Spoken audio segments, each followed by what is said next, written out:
Land of the Gerasenes in Mark 5, 1 through 20, he encounters and brings healing to a man who has been left on the margins and restores him back into community.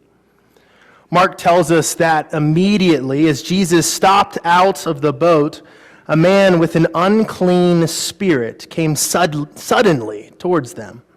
So I want you to do this with me. Imagine with me. Here you are, a straggler on, following Jesus.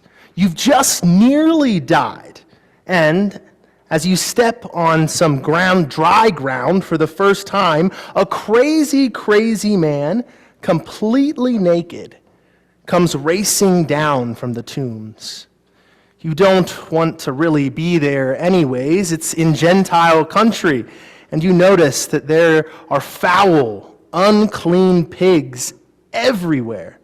And so on top of being hungry, worn out, you're calculating in the back of your mind how long it would take you to ritually purify yourself once you get back home. But the straw that breaks the camel's back is this man running manically toward you, covered with a stench of death. Naked, crazy, and living in a cemetery, and not like cemeteries where we might go and walk around and then maybe picnic by the gravestones.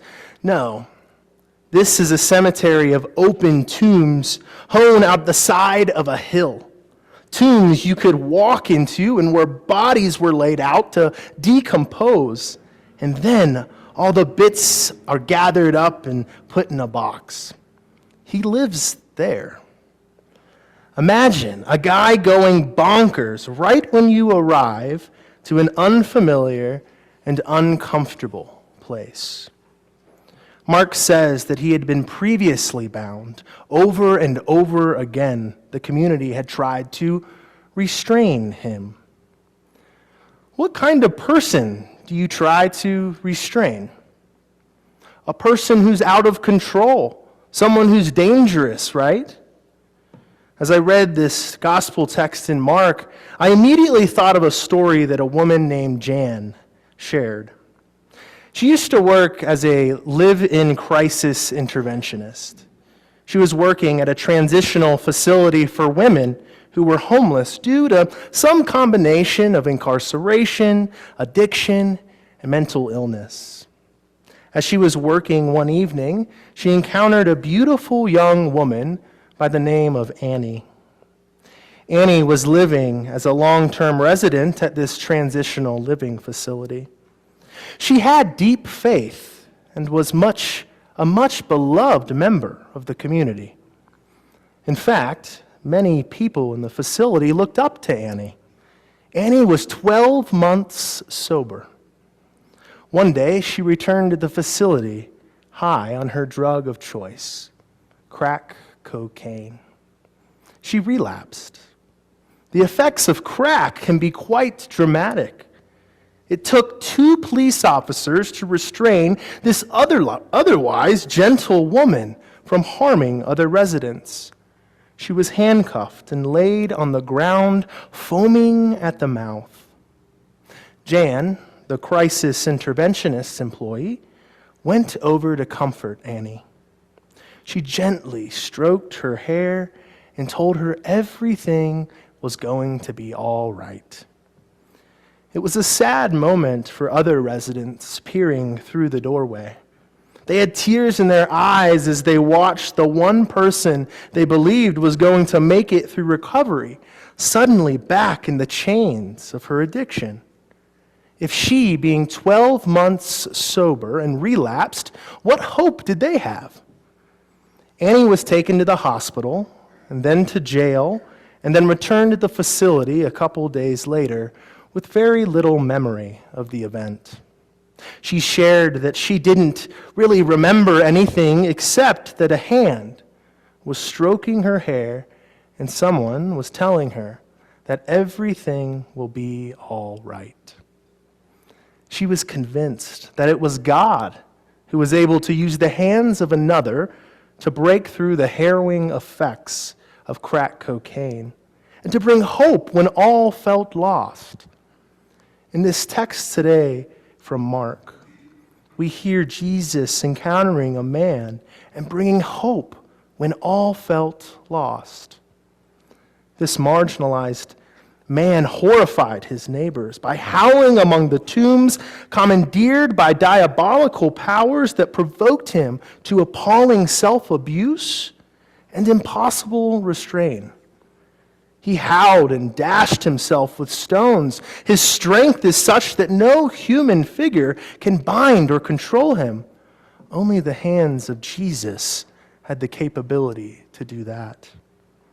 From his first encounter with Jesus, there is no question who is in control.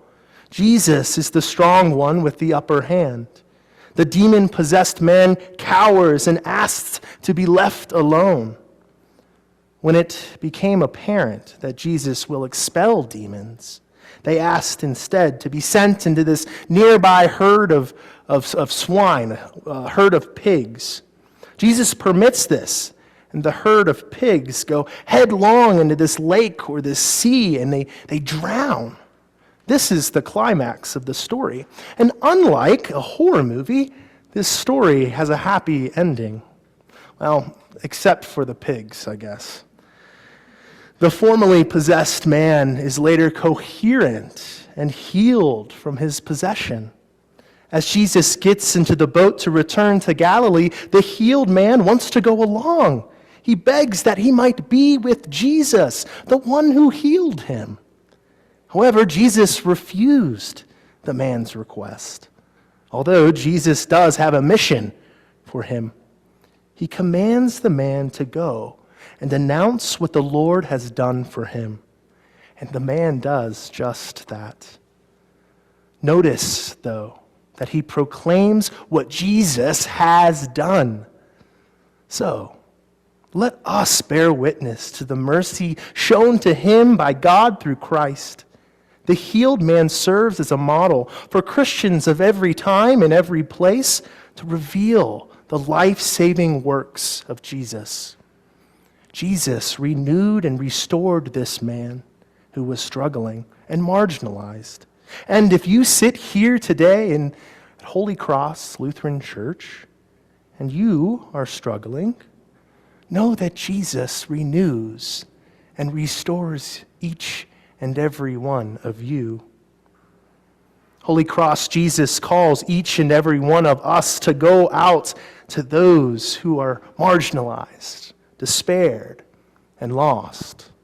Whether those people are addicts, alcoholics, felons, mentally ill, or offenders of any sort, Jesus appoints us to proclaim and share with our neighbors what Jesus has done for all people through his death on the cross and resurrection from the tomb. Amen.